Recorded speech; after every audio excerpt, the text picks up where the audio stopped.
যে দেখো আমাদের বেটুর জন্য কিছু কেনাকাটা করার আছে।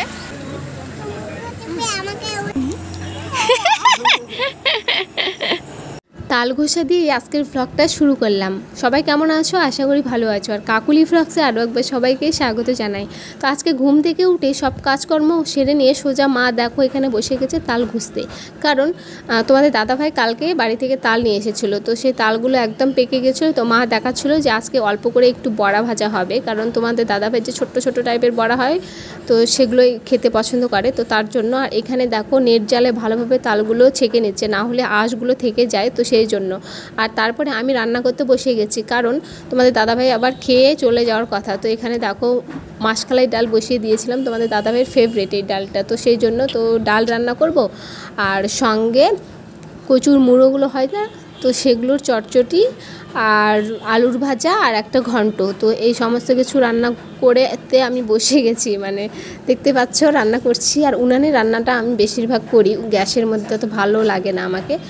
দোকানের আমাদের যে কাঠের টুকরোগুলো বের হয় না, সেগুলো খড়ি হিসাবে ব্যবহার করা হয়, আর অনেকটাই বের হয়, তো সেগুলো মা বস্তা ভরে ভরে রেখে দেয়, আর সেগুলো জ্বালানোর কাজে ব্যবহার করা হয়। তো এখানে সঙ্গে না বিক্রিও করা হয়, এরকমটা অনেক খড়ি বের হয় আমাদের দোকানের, তো সেগুলো দিয়ে আর নষ্ট কেন হবে, তো আমি ওই জন্য দেখো উনানে ওই জন্য রান্না করি। আর তার মধ্যে না হচ্ছে আমাকে আবার এটাই বেশি ভালো লাগে। আর এই দিকে দেখো যে এই কাঠের যে ছোপাগুলো হয়, মানে মেশিন দিয়ে, তো এখন তো মেশিন দিয়েই বেশিরভাগ কাঠের সমস্ত কাজ করা হয়, তো সেই সোফাগুলো কিন্তু দারুণ একদম জলে আর কি, উনানে লাগিয়ে দিলে তাড়াতাড়ি হয়, সুবিধাও হয়। যাই হোক, আমাদের গ্রামে কিন্তু এইভাবেই আমরা রান্না করি। তোমরা হয়তো কমেন্টে বলবে যে এরকমভাবে রান্না করছো উনানে হেন তেন, তো যাই হোক আমরা এইভাবে গ্রামে চলি, তোমাদেরকে সেটাই একটু দেখালাম। আর এইদিকে দেখো মা তালগুলো ঘুষে নিয়ে সব কিছু কমপ্লিট, দেখতে কি সুন্দর লাগছে, কিন্তু কালারটাও কিন্তু কত সুন্দর।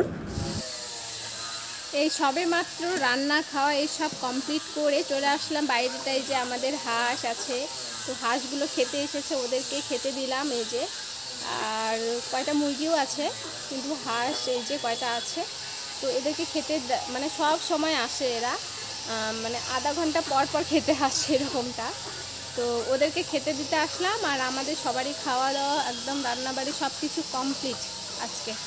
তো আর বেটুকে আজকে চুল কাটানোর জন্য বাবা নিয়ে গেল নাপিতের কাছে। তো ওর চুলগুলো প্রচণ্ড বড় হয়ে গেছিলো বেটু, তো সেখানে নিয়ে গেছে, এখনও আসছে না। তো আমি এখানে ওয়েট করছিলাম কখন আসবে, বেটুকে স্নান করিয়ে দিতে হবে, ঘুমিয়ে দিতে হবে। আর এই যে দেখো আমাদের হাঁস, তো বাঙালির প্রতিটা বাড়িতে হয়তো নিশ্চয়ই হাঁস, কিছু না থাকলেও হাঁস থাকবেই, কারণ আমাদের বাড়িতে মানে গরু ছাগল এই সব কিচ্ছু নেই, শুধু এই যে হাঁস আছে। আর মুরগিও ছিল না আগে, তবে কিছুদিন হলো মা এই যে মুরগি নিয়েছে, তো মুরগি আর হাঁস আছে। তো এগুলোই সংসারে, তো এগুলো লাগেই গ্রামে, বিশেষ করে প্রতিটা বাড়িতে প্রায় এগুলো হাঁস মুরগি ছাগল গরু এগুলো থাকেই। তো এদেরকে খেতে দেওয়া হলো, এখন বেটুকে আসলেই স্নান করিয়ে দেবো। তো চলো বেটু আসবে, তোমাদেরকে দেখাবো বেটু চুলগুলো আজকে কিভাবে কেটে দিয়েছে। ওকে বলেছি বাবাকে যে একটু এগুলো হালকা করে কেটে দিতে, বেশি মানে কেটে দিতে বারণ করেছি, কারণ কিছুদিন পরে আবার যাব আমরা আত্মীয় বাড়িতে, মানে আমার এক পিসির মেয়ের বোনের, ওর ছেলের হচ্ছে অন্নপ্রাশন আছে, তো সেখানে যাব, তার জন্য চুল কাটা। তো যাই হোক সবটাই তো তোমাদের সঙ্গে শেয়ার করব। তো চলো এখন এদেরকে খাওয়া প্রায় মোটামুটি কমপ্লিট খাওয়ানো, তো এখন যাব বাড়িতে, পরে দেখা হচ্ছে আবার। আমি বেটুর জন্য অপেক্ষা করেছিলাম, আর মা আবার গেল বেটুকে নিতে। এই যে দেখো বেটু চুল কেটে এসেছে, কেমন হয়েছে চলো তোমাদেরকে দেখাচ্ছি। কি কাট দিয়েছে তুমি? দেখো বেটু কি কাট করে দিয়েছে, দেখে দেখে এদিকে তাকাও, এদিকে তাকাও, এদিকে তাকাও, এদিকে তাকাও। বেটু একটু হাই বলে দাও, তুমি চুল কেটেছো? হ্যাঁ বলো, একটু হাই বলে দাও, ভালো করে হাই বলে দাও।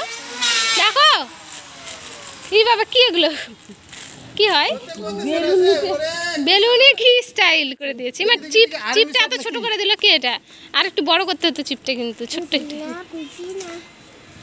এই মা চুলের ডিজাইনটা অতটা ভালো হয়নি। হ্যাঁ কি হাই বলে দাও।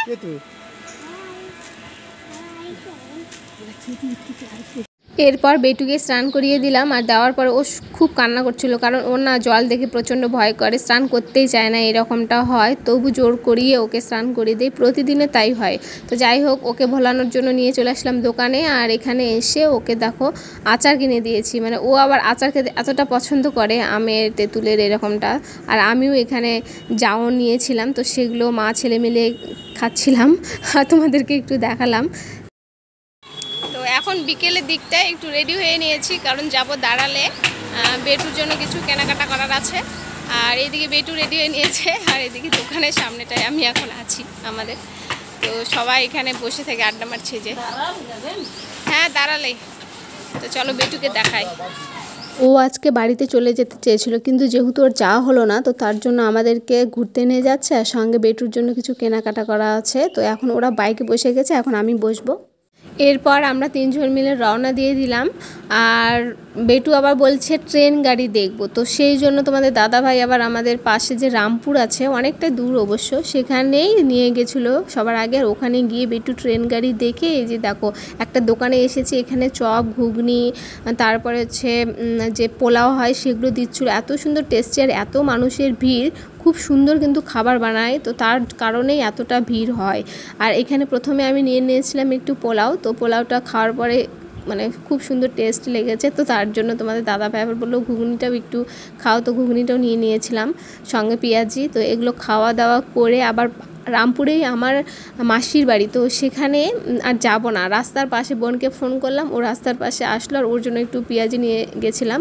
তো এখানে মাসি দেখো বেটুকে কোলে নিয়েছে, মাসিও এসেছিলো, আর বোন তো দেখতেই চায় না, এই যে ভিডিওর সামনে আসতে চায় না। তো এরপরে আমরা কিন্তু বাড়ি সোজা চলে যাব, কারণ অনেকটাই রাত্রি লেগে গেছে, তার জন্য আর মাসির বাড়িতে গেলাম না।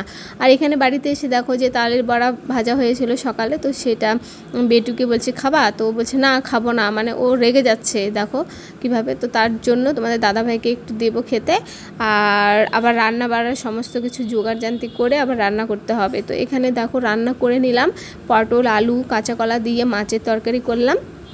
এটা এখন সবাই মিলে খাওয়া দাওয়া করবো। আর আজকের ভিডিওটা এখান থেকে শেষ করছি। ভালো লাগলো অবশ্যই লাইক, কমেন্ট, শেয়ার, এবং আমার চ্যানেলটি সাবস্ক্রাইব করে রাখবে, এবং কমেন্টে বলবে অবশ্যই কিন্তু আমার ভিডিওটা কেমন হয়েছে। তোমরা কমেন্ট না করলে আমি কিভাবে বুঝবো বলো যে ভিডিও আমি কীরকম বানাই। যাই হোক, চলো আবার দেখা হবে নেক্সট ভিডিওতে, বাই।